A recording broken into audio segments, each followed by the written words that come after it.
नमस्कार, आप देख रहे हैं डीडी न्यूज और आज की सुबह में आपके साथ इस वक्त के समाचार लेकर मैं हूं ममता चोपड़ा। शुरुआत करते हैं इस वक्त की हेडलाइंस के साथ। आज से शुरू होगा संसद का बजट सत्र। दोनों सदनों को संबोधित करेंगी राष्ट्रपति द्रौपदी मुर्मू। कई महत्वपूर्ण विधेयक लाने की तैयारी में है सरकार।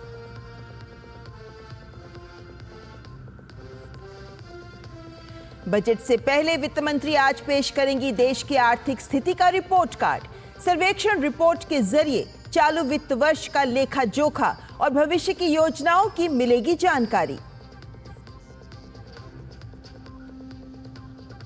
दिल्ली के चुनावी दंगल के बीच बढ़ी केजरीवाल की मुश्किलें। यमुना में जहर डालने के आरोपों पर केजरीवाल को आज 11 बजे तक देना है चुनाव आयोग को जवाब।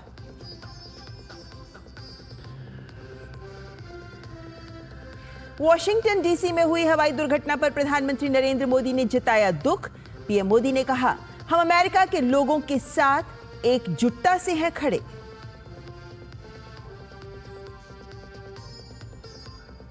और महाकुंभ भगदड़ की जांच के लिए आज प्रयागराज पहुंचेगी न्यायिक टीम। घटनास्थल का दौरा करके इकट्ठा करेगी जानकारी।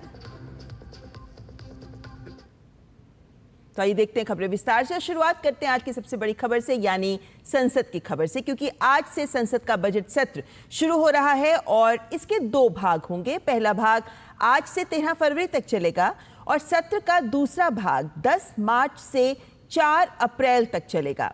आज सत्र से पहले राष्ट्रपति द्रौपदी मुर्मू संसद के दोनों सदनों के सदस्यों को संबोधित करेंगी। राष्ट्रपति के अभिभाषण के बाद वित्त मंत्री निर्मला सीतारमण कल 1 फरवरी को देश का केंद्रीय बजट पेश करेंगी। 13 फरवरी तक बजट सत्र के पहले भाग में प्रधानमंत्री नरेंद्र मोदी राष्ट्रपति के अभिभाषण पर धन्यवाद प्रस्ताव का जवाब देंगे और इसी के साथ वित्त मंत्री निर्मला सीतारमण बजट पर चर्चा का जवाब देंगी। इसके बाद बजट प्रस्तावों की जांच के लिए संसद अवकाश लेगी। विभिन्न मंत्रालयों की ओर से अनुदान की मांग पर चर्चा करने और बजट की प्रक्रिया को पूरा करने के लिए संसद के दूसरे भाग में 10 मार्च से फिर से बैठक होगी। इसके बाद सत्र 4 अप्रैल को समाप्त होगा, यानी कि पूरे बजट सत्र में 27 बैठकें होंगी। इस सत्र में वक्फ संशोधन विधेयक पर संयुक्त संसदीय समिति अपनी रिपोर्ट पेश करेगी। राष्ट्रपति के अभिभाषण के बाद आज वित्त मंत्री निर्मला सीतारमण लोकसभा और राज्यसभा दोनों सदनों में वर्ष 2024-25 का आर्थिक सर्वेक्षण पेश करेंगी। आर्थिक सर्वेक्षण की प्रस्तुति संसद में बजट सत्र की आधिकारिक शुरुआत का प्रतीक है। आर्थिक सर्वेक्षण देश की वर्तमान आर्थिक स्थिति और भविष्य के दृष्टिकोण की एक व्यापक समीक्षा है। इसे मुख्य आर्थिक सलाहकार वी अनंत नागेश्वरन के मार्गदर्शन में आर्थिक मामलों के विभाग के आर्थिक प्रभाग द्वारा तैयार किया गया है। आर्थिक सर्वेक्षण एक तरह से रिपोर्ट कार्ड होता है, जिसके जरिए सरकार देश की वित्तीय स्थिति से लेकर रोजगार, महंगाई, योजनागत खर्च और आर्थिक विकास से जुड़े आंकड़ों को पेश करती है। भविष्य में आर्थिक विकास दर के अनुमान, राजकोषीय घाटे की स्थिति और आधारभूत ढांचे से जुड़ी भविष्य की योजना की भी जानकारी इसमें शामिल हो सकती है। मोदी सरकार पूर्वोत्तर के विकास को केंद्र में लेकर आई है। प्रधानमंत्री नरेंद्र मोदी नॉर्थ ईस्ट का करीब 50 बार दौरा कर चुके हैं। ये किसी भी प्रधानमंत्री के लिए एक रिकॉर्ड है। वो पूर्वोत्तर राज्यों को भारत का विकास इंजन मानते हैं। पिछले दशक में पूर्वोत्तर में हुए विकास कार्य इस बात की तस्दीक कर रहे हैं। पहले केंद्र सरकार ने पूर्वोत्तर को बजट में क्या दिया और अब पूर्वोत्तर के विकास की रफ्तार को तेज करने के लिए सरकार से स्थानीय जनता की क्या उम्मीदें हैं, देखते हैं इस रिपोर्ट में। पूर्वोत्तर की प्रगति केंद्र सरकार की प्राथमिकता है। पिछले दशक में उत्तर पूर्व में आर्थिक विकास के लिए विशेष निवेश किया गया। कई परियोजनाएं पूरी की गईं और रोजगार को बढ़ावा दिया गया। सरकार ने ब्रू, बोडो, कार्बी, असम मेघालय, असम अरुणाचल प्रदेश सीमा समझौते किए। अफ्स्पा में 75% कमी की और विकास के लिए बजट में 300% बढ़ोतरी करने का काम किया। पूर्वोत्तर के लिए 22,000 करोड़ रुपए की लगभग 2,000 परियोजनाएं स्वीकृत की गईं। 8 हवाई अड्डों के चालू होने के साथ वर्तमान में पूर्वोत्तर क्षेत्र में 17 हवाई अड्डे संचालित हो रहे हैं। मोदी सरकार तेजी से नॉर्थ ईस्ट के सभी हिस्सों को भारत के रेलवे मैप पर लाने की कवायद कर रही है। असम, त्रिपुरा और अरुणाचल प्रदेश, इन तीनों राज्यों की राजधानियों को ब्रॉड गेज से जोड़ा जा रहा है। आजादी के 75 वर्षों बाद मालगाड़ी पहली बार मणिपुर में 2022 और मेघालय में 2023 में पहुंची। कई सड़क परियोजनाओं पर भी काम चल रहा है। पिछले 10 वर्षों के दौरान पूर्वोत्तर क्षेत्र में कुल 8017 किलोमीटर राष्ट्रीय राजमार्ग स्वीकृत किए गए और 5932 किलोमीटर राष्ट्रीय राजमार्ग पूरे किए गए हैं। पूर्वोत्तर राज्यों में कनेक्टिविटी से व्यापार मजबूत हो रहा है और उत्तर पूर्व में बने उत्पादों को देश भर में पहुंचाया जा रहा है। पूर्वोत्तर राज्यों में बांस और संबंधित उद्योगों को बढ़ावा देने के लिए राष्ट्रीय बांस मिशन स्थापित किया गया। असम में एम्स गुवाहाटी सहित 12 मेडिकल कॉलेज स्थापित किए जा रहे हैं। वहीं वन धन योजना के तहत 3.3 लाख संग्रहकर्ता लाभान्वित हो रहे हैं। पूर्वोत्तर क्षेत्र में अगरवुड क्षेत्र के आर्थिक विकास और उससे संबंधित अंतर्राष्ट्रीय व्यापार को बढ़ावा देने के लिए अगरवुड टास्क फोर्स का गठन किया गया। पूर्वोत्तर क्षेत्र के लिए 10% सकल बजटीय सहायता के तहत व्यय अनिवार्य किया गया। वहीं मेघालय और त्रिपुरा राज्यों में जल जीवन मिशन की प्रगति उल्लेखनीय है। आने वाले बजट से स्थानीय लोगों को क्षेत्र में टेक्सटाइल व्यापार, कनेक्टिविटी और पर्यटन के और बढ़ने की उम्मीद है। टूरिज्म मेन स्ट्रेंथ है नॉर्थ ईस्ट का, सबसे बड़ा नॉर्थ ईस्ट का स्ट्रेंथ है। इसके अलावा टेक्सटाइल सेक्टर में हैंडलूम एंड हैंडीक्राफ्ट का बजट बढ़ना चाहिए, यहाँ का डिज़ाइंस इंप्रूव होना चाहिए और इससे पूरा नॉर्थ ईस्ट का एक लार्ज चंक ऑफ पीपल को हम लोग कनेक्ट कर सकते हैं। तीसरा कनेक्टिविटी, रोड कंडीशन बहुत ख़राब है, स्पेशली जोरहाट डिब्रूगढ़ इस स्ट्रेस में। सो हाईवेज में बहुत वीक, इसमें एलोकेशन बढ़ना चाहिए। वैश्विक पर्यटकों को आकर्षित करने के लिए प्रत्येक पूर्वोत्तर राज्य में एक विश्व स्तरीय पर्यटन स्थल विकसित करने के उद्देश्य से भी काम हो रहा है। 200 अद्वितीय उत्पादों के लिए GI दर्जा स्थापित करने और सांस्कृतिक और ब्रांड पहचान को बढ़ावा देने के लिए अंतर मंत्रालयी पर्यटन टास्क फोर्स का गठन किया गया। पूर्वोत्तर भारत के कपड़ा क्षेत्र, पर्यटन स्थल, पारंपरिक शिल्प कौशल और विशिष्ट भौगोलिक संकेत और GI टैग किए गए उत्पादों को प्रदर्शित करने वाला पहला अष्टलक्ष्मी महोत्सव भी हाल ही में आयोजित किया गया। Bureau report, DD news.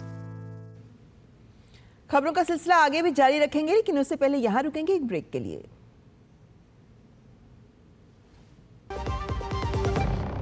बच्चों को सर्टिफिकेट मिले तो कितना अच्छा लगता है ना। और अगर आपके आटे को भी मिले तो गेहूं की क्वालिटी, आटे की शुद्धता, रोटी की सॉफ्टनेस के लिए सर्टिफिकेट अगर होता तो है ना। आशीर्वाद आटा का क्वालिटी सर्टिफिकेट, पैक स्कैन करो, खुद चेक करो। आशीर्वाद आटा, क्वालिटी का वादा, लिख के ले लो। जब धरती चीर कर निकलता है लोहे का पत्थर और मिलता है मोंगिया के जोश से, फिर तपता है, पिघलता है और बनता है फौलाद। अब होता है सरिया सारी खूबियों के साथ। मोंगिया स्टील, मजबूत देश का मजबूत सरिया। और ब्रेक के बाद आइए खबरों के सिलसिले को आगे बढ़ाते हैं। बजट को लेकर आम लोगों की काफी उम्मीदें हैं और तमाम उम्मीदों के बीच टैक्स एक्सपर्ट्स का मानना है कि आयकर की स्लैब में वित्त मंत्री कुछ बदलाव कर सकती हैं, जिससे टैक्स पेयर्स को फायदा मिलने की उम्मीद है। क्या है ये उम्मीदें, आइए देखते हैं।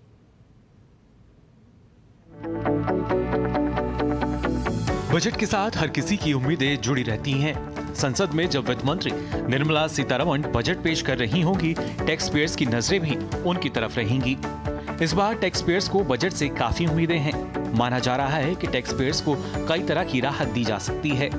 टैक्स छूट से लेकर इनकम टैक्स स्लैब में बदलाव किया जा सकता है। हालांकि 2024 और 25 के बजट में वेतनभोगी कर्मचारियों और पेंशन भोगियों को लाभ पहुंचाने के लिए आयकर व्यवस्था में कई बदलाव किए गए। वेतनभोगी कर्मचारियों को महत्वपूर्ण लाभ प्रदान करने के लिए नई कर व्यवस्था दर संरचना को संशोधित किया गया, जिससे आयकर में 17,500 तक की बचत होगी। सभी वर्ग के निवेशकों के लिए एंजल टैक्स को खत्म करने का प्रस्ताव रखा गया। वहीं बजट में स्टैंडर्ड डिडक्शन की लिमिट को बढ़ाए जाने की उम्मीद है। ATC के तहत कटौती को बढ़ाने की मांग काफी टैक्स पेयर कर रहे हैं, जिससे कर व्यवस्थाओं में सुधार और राहत की उम्मीद लगाई जा रही है।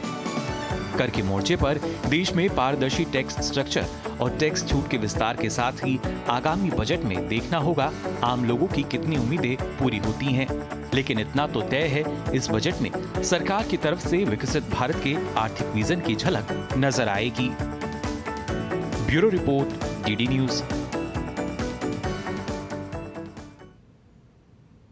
और उम्मीद ये भी है कि आने वाला बजट डिजिटल इंडिया को रफ्तार दे सकता है, जिसमें एआई के जिम्मेदारी पूर्वक इस्तेमाल पर नीति बनने की भी संभावना है। उम्मीद ये भी है कि इस बार ऐसे नीतिगत कदम उठाए जाएंगे जो देश के डिजिटल इंफ्रास्ट्रक्चर को मजबूत करेंगे और ऑपरेशनल खर्चों को कम करेंगे।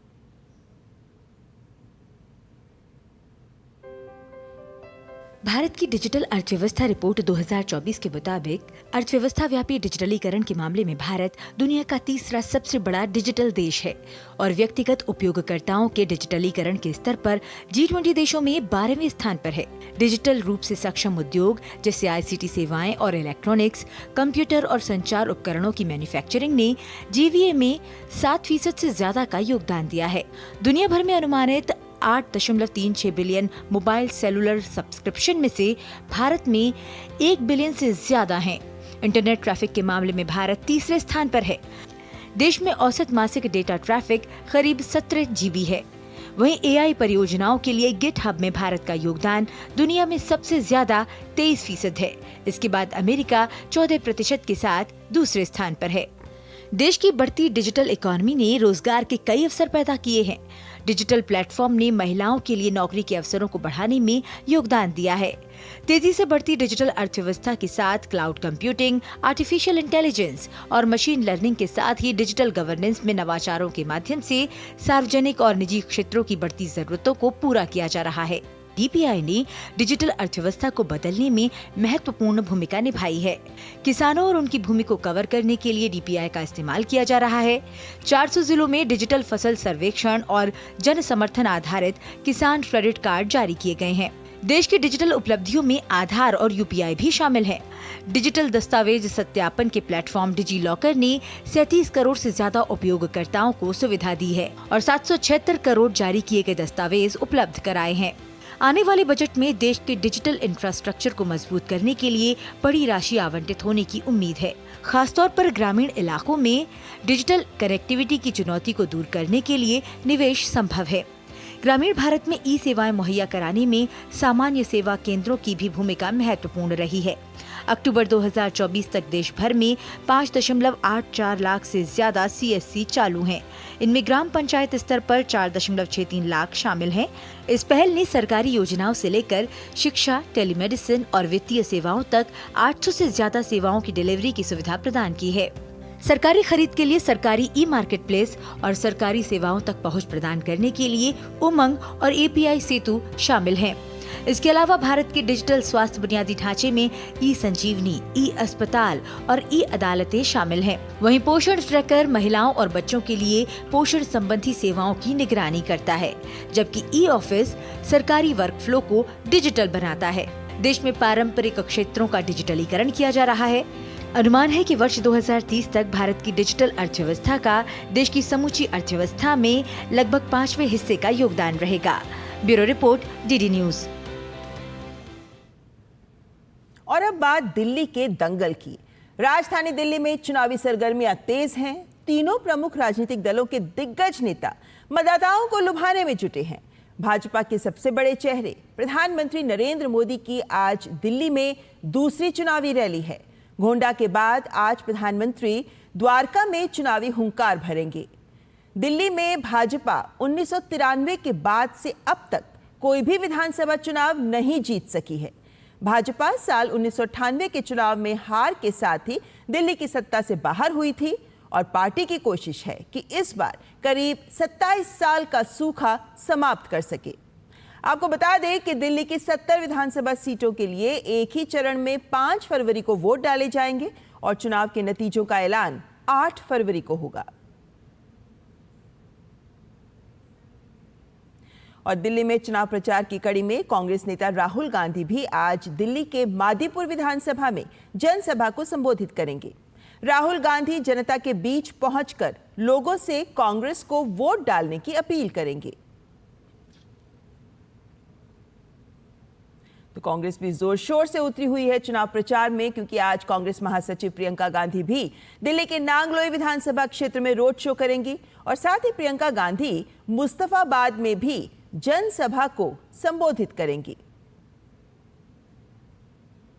और सत्ताधारी दल आम आदमी पार्टी दिल्ली की कुर्सी पर एक बार फिर काबिज होने के लिए ताबड़तोड़ प्रचार कर रहे हैं। आज आम आदमी पार्टी की तरफ से कई रोड शो और जनसभाएं की जाएंगी। आम आदमी पार्टी के राष्ट्रीय संयोजक अरविंद केजरीवाल आज 3 जनसभाएं करेंगे। अरविंद केजरीवाल लक्ष्मी नगर, गांधीनगर और शाहदरा में जनसभा करेंगे। पंजाब के मुख्यमंत्री और आप नेता भगवंत मान 3 रोड शो के साथ बाबरपुर में जनसभा करेंगे और साथ ही संजय सिंह भी 3 जनसभाएं करेंगे।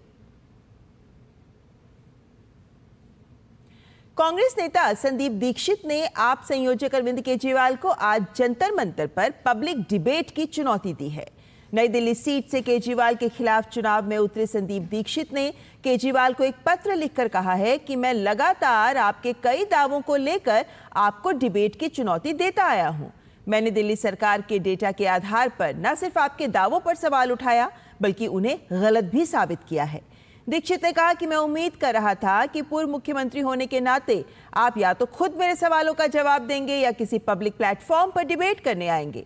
मैंने कई बार आपको डिबेट के लिए चैलेंज किया है, ये जानते हुए कि आपके अंदर सच का सामना करने की हिम्मत नहीं है और आप कभी ऐसी जगह नहीं आएंगे जहां पता है कि उनके झूठ जनता के सामने आ जाएंगे। फिर भी मैं आपको आज जंतर मंतर पर 2 से 3 बजे के बीच डिबेट के लिए आमंत्रित कर रहा हूं। बड़ा सवाल यही है कि क्या केजरीवाल संदीप दीक्षित की इस चुनौती को स्वीकार करेंगे। और वैसे आम आदमी पार्टी के राष्ट्रीय संयोजक अरविंद केजरीवाल की मुश्किलें कम होती नजर नहीं आ रही। अरविंद केजरीवाल आज चुनाव आयोग के ऑफिस जाएंगे।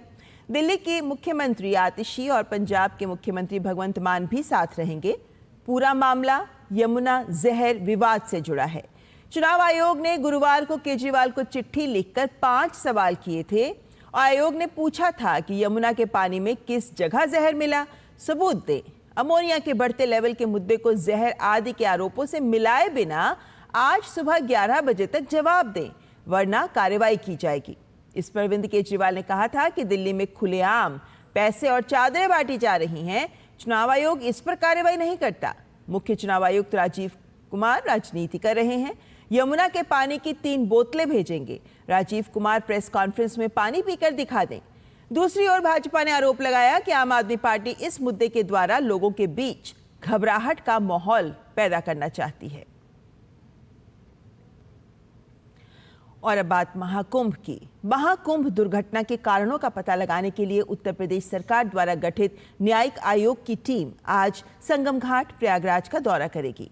आयोग दुर्घटना के कारण और परिस्थितियों की जांच करेगी और भविष्य में ऐसी घटनाओं को रोकने के लिए सिफारिशों के साथ 1 महीने के भीतर अपनी रिपोर्ट देगी। 3 सदस्यीय आयोग का नेतृत्व सेवानिवृत्त इलाहाबाद उच्च न्यायालय के न्यायाधीश हर्ष कुमार कर रहे हैं। आयोग के तीनों सदस्यों ने गुरुवार को लखनऊ के जनपद स्थित अपने कार्यालय पहुंचकर काम शुरू कर दिया था। आयोग के अध्यक्ष न्यायमूर्ति सेवानिवृत्त हर्ष कुमार ने बताया कि जांच को प्राथमिकता के आधार पर लिया जाना है और इसीलिए घोषणा के कुछ ही घंटों के भीतर टीम ने कार्यभार संभाल लिया। दरअसल प्रयागराज महाकुंभ में मौनी अमावस्या के मौके पर स्नान के लिए उमड़ी भीड़ में भगदड़ की स्थिति बन गई, जिसमें 30 लोगों की मौत हो गई, 60 अन्य घायल हो गए। 4 तारीख तक प्रयागराज में वाहनों का प्रवेश बंद रहने की सोशल मीडिया पर वायरल खबर को प्रयागराज के डीएम ने पूरी तरह निराधार बताया। फिलहाल आपको सीधे प्रसारण के लिए चल रहे हैं संसद भवन।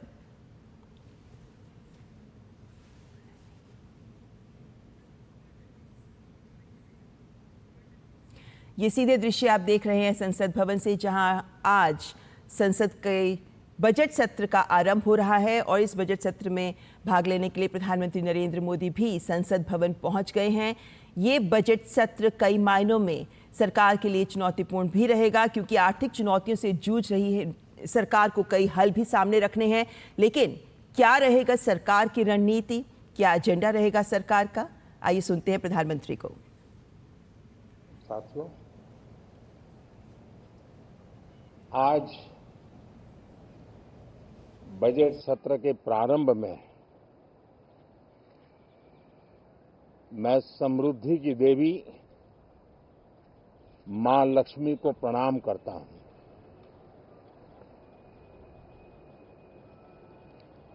और ऐसे अवसर पर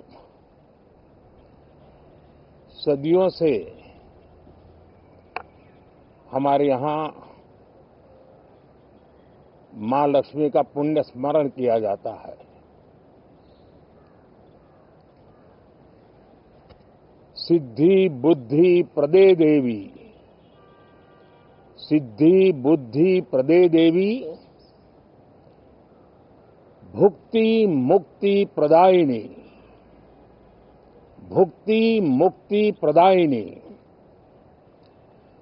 मंत्र मूर्ते सदा देवी, मंत्र मूर्ते सदा देवी, महालक्ष्मी नमोस्तुते, महालक्ष्मी नमोस्तुते। मां लक्ष्मी हमें सिद्धि और विवेक देती है, समृद्धि और कल्याण भी देती है। मैं मां लक्ष्मी से प्रार्थना करता हूं कि देश के हर गरीब एवं मध्यम वर्ग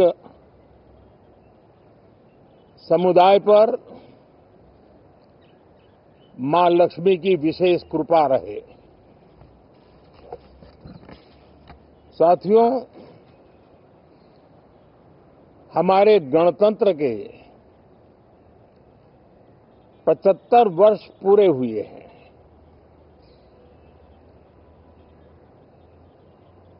और ये हर देशवासी के लिए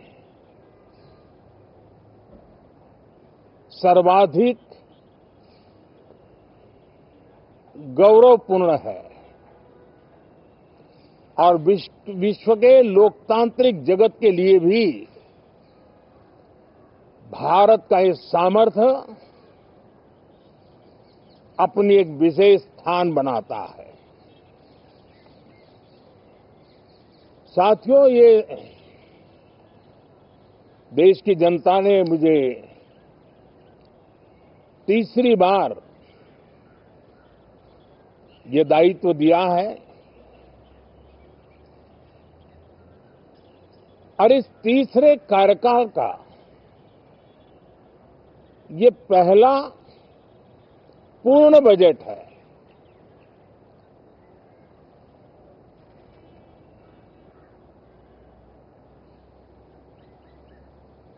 और मैं विश्वास से कह सकता हूं कि 2047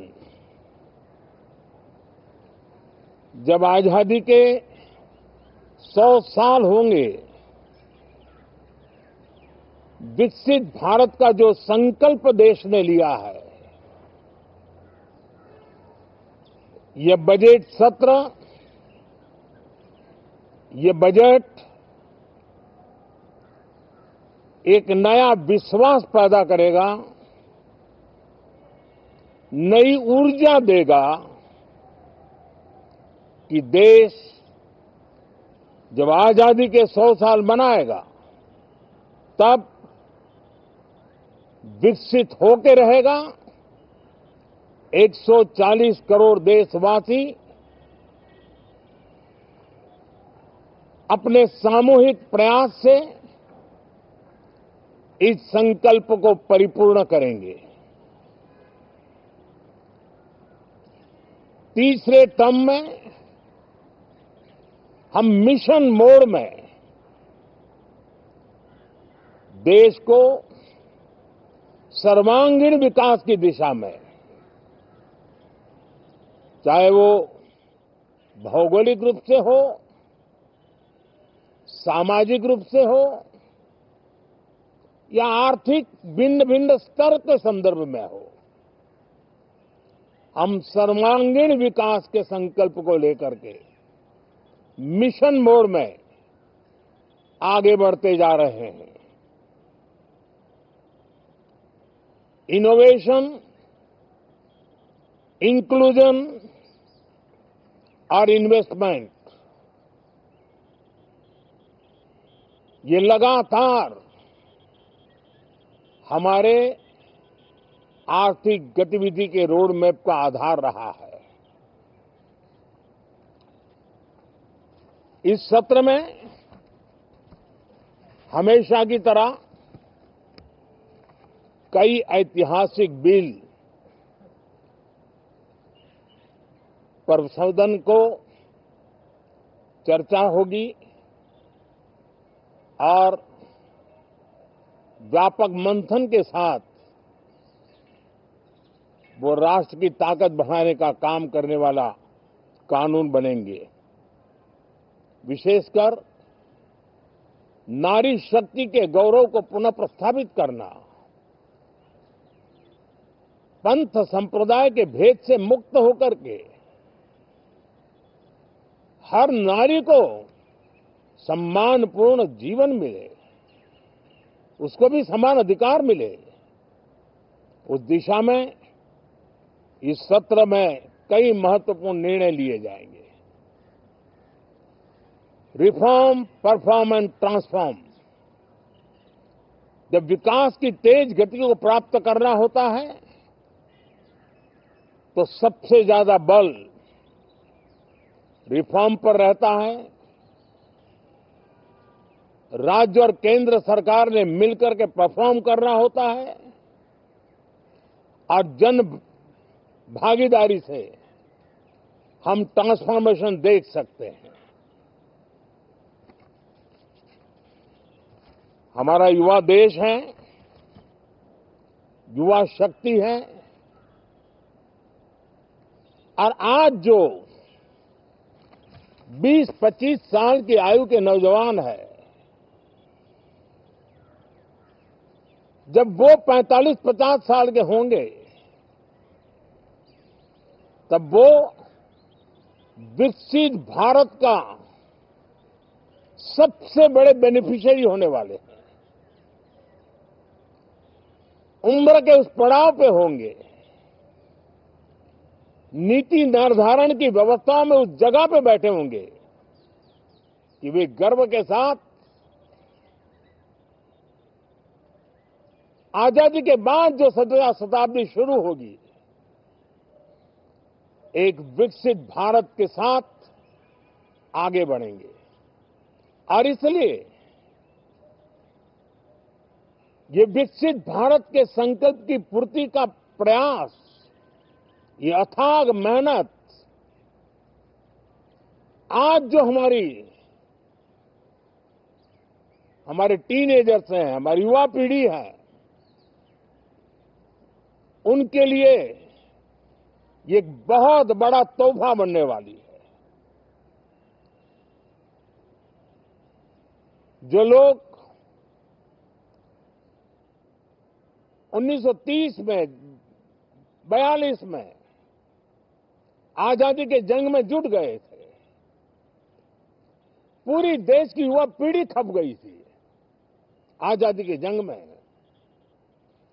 और उसके फल 25 साल के बाद जो पीढ़ी आई उसको नसीब हुए। उस जंग में जो नौजवान थे उनको नसीब हुए। आजादी के पूर्व के वो 25 साल आजादी के जश्न मनाने का अवसर बना। वैसे ही ये 25 वर्ष समृद्ध भारत, विकसित भारत, ये संकल्प से सिद्धि और सिद्धि से शिखर तक पहुंचने का देशवासियों का इरादा। और इसलिए बजट सत्र में सभी सांसद विकसित भारत को मजबूती देने के लिए अपना योगदान देंगे।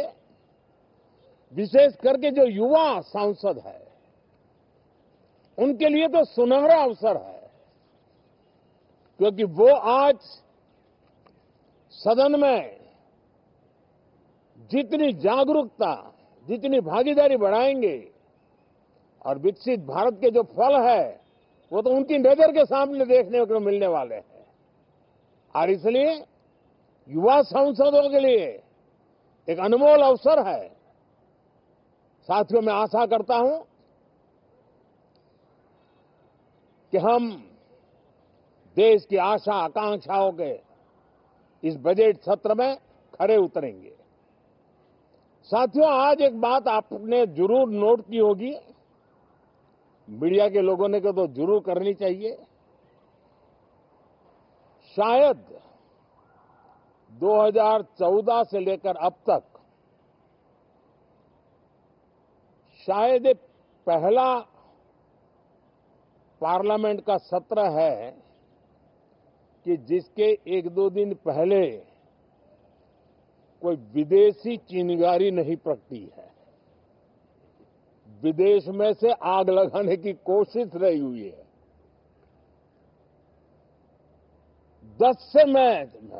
10 साल से यानी 14 से देख रहा हूं, हर सत्र के पहले शरारत करने के लिए लोग तैयार बैठते थे और यहां उसको हवा देने वालों की कोई कमी नहीं है।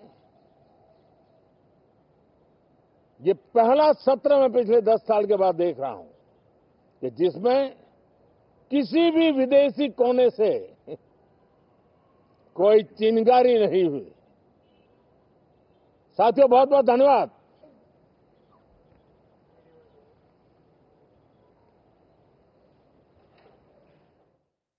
नरेंद्र मोदी संसद भवन पहुंचे और वहां मीडिया से मुखातिब होते हुए प्रधानमंत्री ने कई महत्वपूर्ण बिंदुओं को सामने रखा और शब्दों में छिपे हुए संकेत को समझना बहुत जरूरी है, क्योंकि यहाँ प्रधानमंत्री ने कुछ ऐसी बातों की ओर भी ध्यान आकर्षित किया जिस पर गौर किया जाना चाहिए। लेकिन उससे पहले आइए प्रधानमंत्री के संबोधन, ऐसे अवसर पर जो प्रधानमंत्री ने सामने बातें रखी हैं उन्हें भी आपके सामने रखते हैं, क्योंकि प्रधानमंत्री के संबोधन पर खास गौर करने वाली बात यह है कि प्रधानमंत्री ने इस वाक्य के साथ शुरुआत की कि मां लक्ष्मी को प्रणाम। तो बजट सत्र से पहले प्रधानमंत्री के संबोधन की बड़ी बात कि उन्होंने ये बात को सामने रखा कि यहाँ मां लक्ष्मी का पुण्य स्मरण किया जाता है हमारे यहाँ, और चूंकि बजट सत्र है तो मां लक्ष्मी के स्मरण के साथ उन्होंने अपनी बात को सामने रखा कि मां लक्ष्मी हमें समृद्धि और कल्याण देती है। और मां लक्ष्मी से उन्होंने प्रार्थना की कि गरीब और मध्यम वर्ग पर विशेष कृपा हो। यहाँ संकेत लेना जरूरी है कि बजट में उम्मीद की जानी चाहिए फिर कि गरीब और मध्यम वर्ग पर खास जोर रहेगा। ये भी बात कही गई है क्योंकि हम जानते हैं कि तीसरे कार्यकाल का पहला और पूर्ण बजट है ये, और ये बजट सत्र उन्होंने इस बात की भी विश्वास जताया कि विकसित भारत का एक रोड मैप लेकर सरकार चल रही है। तो ऐसे में बजट सत्र भी एक नया विश्वास पैदा करता है और जिस लक्ष्य को लेकर हम चल रहे हैं 2047 तक विकसित भारत बनाने का लक्ष्य, उसी लक्ष्य की ओर हम और आगे बढ़ेंगे। क्योंकि उन्होंने कहा कि जब देश आज़ादी के 100 वर्ष मनाएगा तब देश विकसित होकर रहेगा।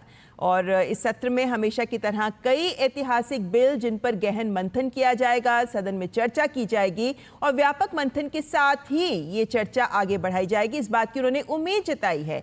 लेकिन साथ ही उन्होंने इस बात को सामने रखा है कि ये बजट हमारी युवा पीढ़ी के लिए तोहफा बनने वाला है। वो इसलिए भी कि जो आज के युवा हैं, जब विकसित भारत 2047 तक वे लोग ही होंगे जो सबसे ज्यादा जिन्हें विकसित भारत का लाभ होगा, उनकी जिंदगी भी बेहतर हो पाएगी। लेकिन साथ ही उन्होंने ये भी बात कही कि इस सत्र में कोई ऐतिहासिक फैसले जब होंगे, जब बिल लाए जाएंगे, उनमें नारी का गौरव, नारी का सम्मान, उनके अधिकार की रक्षा, ये तमाम बिंदु भी रेखांकित होंगे। हमारे साथ इस वक्त हमारे संवाददाता शैलेंद्र मिश्र हमारे साथ जुड़ गए हैं। शैलेंद्र, कह सकते हैं कि इस बार अपने संबोधन में प्रधानमंत्री ने कई बातों को सामने रखा है, लेकिन बजट सत्र से पहले चूंकि प्रधानमंत्री का संबोधन आया है तो गरीब और मध्यम वर्ग पर जिस तरीके से प्रधानमंत्री ने अपने संबोधन में जोर दिया है, उम्मीदें बढ़ गई हैं कि इनको लेकर कुछ विशेष घोषणाएं हो सकती हैं। शैलेंद्र, देखिए, 3 महत्वपूर्ण बातें ममता आज प्रधानमंत्री नरेंद्र मोदी ने बजट सत्र की शुरुआत से पहले कही है। पहली बात तो उन्होंने कही है कि वो उम्मीद जताते हैं कि मां लक्ष्मी की जो कृपा है वो विशेषकर गरीब और मध्यम वर्ग पर होगी। और ये बात ठीक बजट सत्र से और आम बजट से पहले प्रधानमंत्री नरेंद्र मोदी ने कही है। तो निश्चित तौर पर देखें, इसके बहुत सारे मायने और कयास निकाले जाएंगे। और दूसरी बात कि ये पहला पूर्ण बजट होगा लगातार तीसरी टर्म में सरकार बनने के बाद, और प्रधानमंत्री लगातार कह चुके हैं कि तीसरा टर्म मिशन मोड में काम करने का होगा। तो उस लिहाज से बहुत सारे फैसले लिए जाने हैं और बजट जब आना है तब निश्चित तौर पर सभी की निगाहें होंगी। और जो प्रधानमंत्री नरेंद्र मोदी ने अपने संबोधन को खत्म होने से पहले कहा वो भी बहुत महत्वपूर्ण है। विपक्ष पर हम जानते हैं कि बीजेपी सत्ता पक्ष निशाना साधती रही थी कि वो कोई ना कोई बहाना ढूंढती रही है हमेशा संसद सत्र को बाधित करने के लिए। प्रधानमंत्री ने इस बात को बहुत खास तौर पर रेखांकित किया कि ये शायद बहुत, अगर आप बीते वर्षों में देखें तो ये पहला सत्र होने जा रहा है जब ठीक सत्र से पहले कोई विदेशी संचिंगारी नहीं फूटी। यानी हम जानते हैं कि आरोप लगते रहे कि विदेश से एक साजिश होती थी और उस पर जिस तरह से विपक्षी दल यहाँ पर कांग्रेस पार्टी पर यह आरोप लगता था सत्ता पक्ष की तरफ से कि वो उसको हवा देने का काम कर रहे हैं, संसद को बाधित किया जाता था और एक रिपोर्ट आई थी उस पर बहुत हंगामा हुआ था कि कैसे विदेशी ताकतों के साथ कुछ नेताओं के जो लिंक वो उस तरह की मीडिया खबरें आई थी। तो ये भी आज देखें इस बात को प्रधानमंत्री ने रेखांकित किया कि ये शायद पहला सत्र होगा जब सत्र से पहले इस तरह की कोई चिंगारी विदेश से नहीं पनपी है। तो ये बहुत महत्वपूर्ण बात प्रधानमंत्री ने कही है। और तीसरी बात जो बहुत महत्वपूर्ण है कि देश की आजादी से पहले जिस तरह से युवाओं ने ठाना था कि देश को आजादी दिलानी है उसी तरह से 2047 तक देश को विकसित भारत बनाना है, भारत को विकसित भारत बनाना, उसका संकल्प और सिद्धि एक तरह से देश के युवा ले रहे हैं। ये बजट सत्र उस दिशा में एक बहुत महत्वपूर्ण कदम साबित हो सकता है। और सांसदों से, खासतौर पर युवा सांसदों से कहा है कि वो इसको अनुभव देखें, जो उनकी भूमिका है वो निभाएं। तो बहुत महत्वपूर्ण संबोधन ममता आज प्रधानमंत्री नरेंद्र मोदी का रहा है संसद के बजट सत्र से पहले। बिल्कुल ठीक। और प्रधानमंत्री के संबोधन में हर शब्द पर गौर करना जरूरी है शैलेंद्र। और ऐसे में जब प्रधानमंत्री ये बात कहते हैं कि नारी शक्ति का गौरव स्थापित करना है, उनका सम्मानपूर्वक जीवन और उनके अधिकारों का संरक्षण, इस बात पर उन्होंने खास गौर किया है, खास जोर दिया है। क्या ये संकेत है वक्फ बिल की ओर? देखिए, हम जानते हैं कि आप देखें जो महत्वपूर्ण विधेयक मोदी सरकार ने पारित कराए हैं, चाहे वो 3 तलाक से के खिलाफ जो बिल है जिसमें मुस्लिम महिलाओं को अधिकार दिए गए। हम जानते हैं कि जब नई संसद बनी और सबसे पहला बिल नारी वंदन बिल जिसमें लोकसभा और देश की जो विधानसभाएं है राज्यों की वहां पर 33% महिलाओं को आरक्षण देने का बिल पारित हुआ। उसमें नारी शक्ति को मजबूत देना, उनको हिस्सेदारी देने को सुनिश्चित किया गया। और अब प्रधानमंत्री ने इस बात को कहा कि ये सत्र, इसमें तमाम महत्वपूर्ण बिल आने हैं, हमेशा की तरह ऐतिहासिक बिल आने हैं। और खासतौर पर महिलाओं को जो सशक्त बनाना, वो उनको भी उतना ही अधिकार हो, हिस्सेदारी हो। हम जानते हैं कि वक्फ संशोधन बिल पर जो जेपीसी की रिपोर्ट है वो स्वीकार की जा चुकी है, वो लोकसभा अध्यक्ष को सौंपी जा चुकी है कल ही। और जो एजेंडा है, विधायी एजेंडा सरकार की तरफ से, उसमें वक्फ बिल शामिल है। और वक्फ में पहली बार वक्फ बोर्ड में महिलाओं को शामिल करने की बात है। तो निश्चित तौर पर मुस्लिम महिलाओं को और अधिकार मिलेंगे अगर वक्फ संशोधन बिल पारित होते हैं। और ये एक संकेत है कि महिलाओं के अधिकार के लिए सरकार उसको सुनिश्चित करने के लिए, उन्हें बराबरी का दर्जा देने के लिए, उन्हें सशक्त बनाने के लिए विधायी जो तरीका है, यानी यहाँ पर आपको शैलेंद्र रोकना चाहेंगे। ये दृश्य हम दिखा रहे हैं क्योंकि इस वक्त संसद के बजट सत्र का आरंभ होने से पहले राष्ट्रपति का अभिभाषण के लिए राष्ट्रपति प्रस्थान करते हुए